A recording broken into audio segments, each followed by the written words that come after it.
then we say the disease is eradicated. We'll never get it again.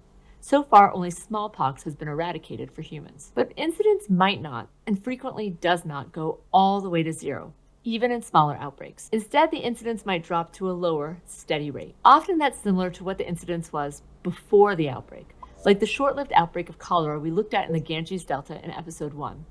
The rate of new cases started off small, then jumped up during the outbreak, and finally gradually fell back down to the original level. But sometimes the disease might become endemic when it wasn't before. Before the 20th century, HIV wasn't an infectious disease that affected humans, and we didn't identify it until the 1980s.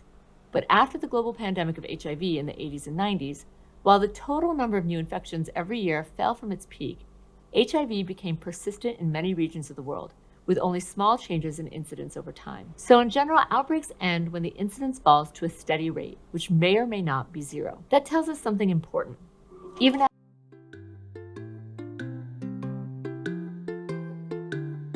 Endemic. Endemic. Endemic.